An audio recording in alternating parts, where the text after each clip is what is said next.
Boa tarde, meus amigos. Vamos então para mais um ensinamento em nome do nosso Senhor Jesus Cristo. Através do livro do José Carlos de Luca, não é? Aí ele começa com palavras de Emanuel. Vamos ver o que Emanuel nos fala. Ele fala assim: não ouvides que além da morte continua vivendo e lutando o Espírito amado que partiu. Tuas lágrimas são gotas de fel em sua taça de esperança. Tuas aflições são espinhos a se lhe implantarem no coração. Olha, portanto, aí, a angústia, não é? O nosso ente querido que partiu, ele tanto pode passar por uma angústia, dependendo do estado emocional e psicológico dos familiares que ficaram na Terra. Né? Então, repetindo o que Emmanuel nos diz. Primeiro ele fala claramente vivos, né? Ninguém morre, todo mundo... A morte não existe, está todo mundo vivo. Deus não criou a morte, Deus criou vida. Ele fala, Emmanuel fala, não ouvides que além da morte continua vivendo e lutando o Espírito amado que partiu. Tuas lágrimas são gotas de fel em sua taça de esperança. Tuas aflições são espinhos a se lhe implantarem no coração. Palavras de Emmanuel, em cima dessas palavras, né? O escritor, José Carlos de Luca, ele vai nos dar a sua explicação. Aí ele fala, a morte é apenas uma passagem para a vida no mais além. A morte não é o fim, é apenas um portal que leva o espírito para outras dimensões do universo. Impossível que a pessoa que você ama tanto, né, que você tanto amou nesta vida esteja morta. Ela continua viva. Apenas habita o mundo dos espíritos de onde viemos e para onde regressaremos. Deus que é amor e que nos criou por amor e para o amor, não teria o capricho de pedir que as pessoas se amassem para depois sarcasticamente fazê-las desaparecer para sempre, para o nada, como se nunca tivesse existido. Eu não creio nesse Deus desumano e cruel. Creio no Deus que nos ensinou a amar de forma tão grandiosa, que esse amor se tornasse eterno, que superasse as barreiras do tempo, lugar, forma e durasse pelo infinito. Por isso, além da morte física, nossos amores continuam vivos, habitando uma das infinitas moradas existentes na casa do Pai, conforme afirmou Jesus. Eles nos sentem, porque os laços de afeto que construímos não se rompem com a morte do corpo. O amor é mais forte do que a morte. Não os tratemos como mortos, como se não participassem mais de nossa vida. Eles nos percebem, nos acompanham, torcem pelo nosso sucesso, oram por nós e precisam também do nosso ânimo, do nosso riso, das nossas conversas e de nossas preces. Podemos chorar de saudade, eles vão se emocionar, mas não choremos o desespero, eles vão sofrer. Podemos até nos entristecer por não o vermos ao nosso lado.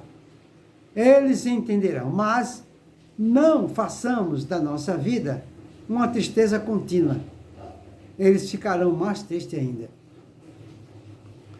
Mesmo com a saudade e o leve aperto no coração, prossigamos a nossa vida cumprindo as nossas tarefas e obrigações, pois o mais leve sinal de que perdemos o rumo da nossa existência pela falta que eles nos fazem, representará para eles um fardo a mais de angústia e sofrimento.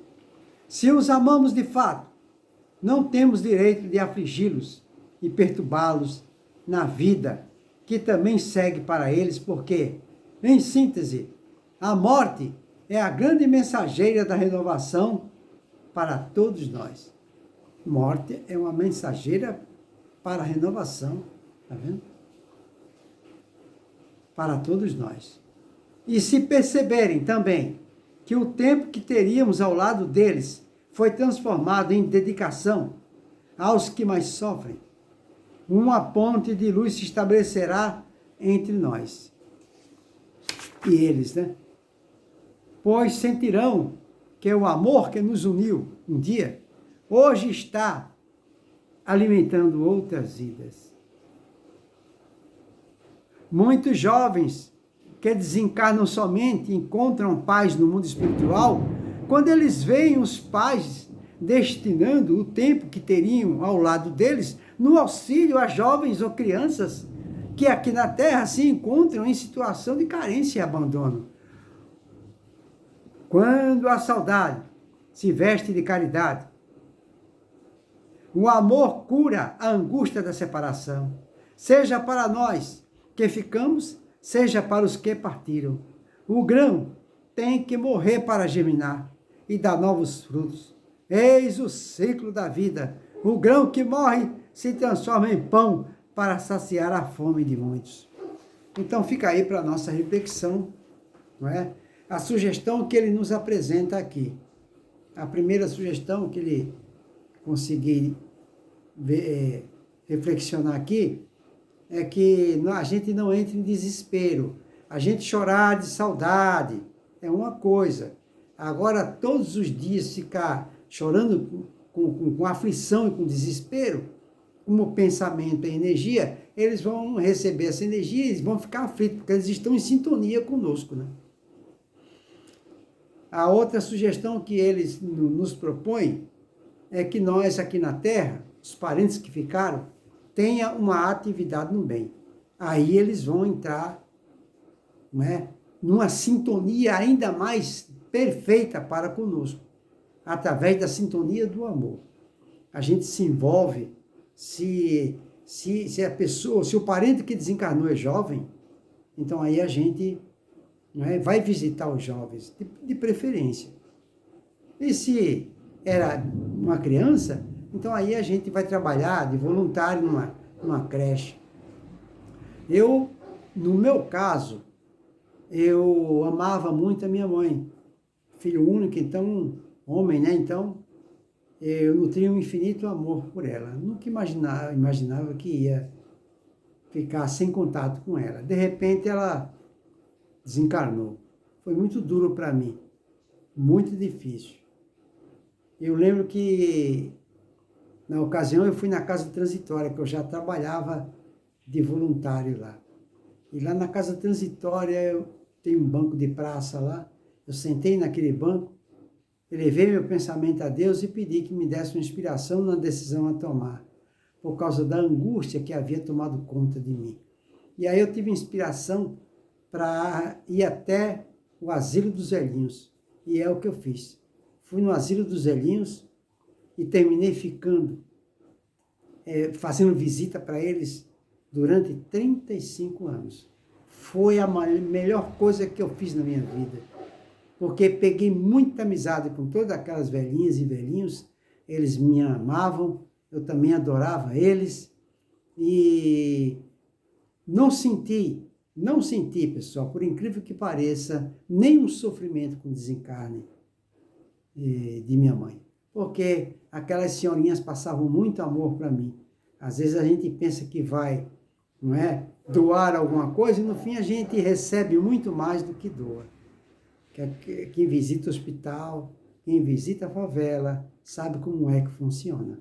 Foi a minha sorte ter ido lá. Fiquei 35 anos, só não estou indo aí ainda mais, né, porque eles proibiram a entrada. Agora não pode entrar mais ninguém, né? Senão eu estaria lá até hoje, visitando aquele pessoal, porque eu aprendi a amá-los, né? A gente termina se familiarizando com eles. Nesses 35 anos, passei por momentos intensamente feliz ali, mas muito feliz mesmo. Chorei muito de emoção, enfim. Nós temos que seguir a sugestão dele. Se a gente perdeu um ente querido, né, então vamos ter uma atividade no bem. Porque aí aquele ente querido que se foi, ele vai entrar em sintonia conosco, ele será atraído por essa energia de amor que eu estou passando para o meu próximo. Porque lá no plano espiritual, ele também está fazendo a mesma coisa. Porque lá ele está passando por um tratamento psicológico para se reambientar no seu verdadeiro local de origem, que a morte não existe. Né? E uma das sugestões que é apresentada para ele, uma das orientações, é que ele tenha atividade no bem. Ora, se ele tem atividade no bem lá, ele não pode executar esse trabalho lá, voluntário lá. Por quê? Porque o parente que ficou aqui na Terra está desesperado, chamando ele de volta, inconformado com essa separação. Isso atrapalha a sua vida lá. Então, a gente que fica aqui desesperado atrapalha a nossa vida e atrapalha a deles. Agora, se a gente tem uma atividade no bem aqui e ele tendo uma lá, aí houve aí uma comunhão de sentimentos, de pensamentos, de ideal, baseado numa verdade absoluta. Fica aí para a nossa reflexão, não é? Essa sugestão que Emmanuel nos passa. Uma boa tarde para todos, que Jesus nos abençoe.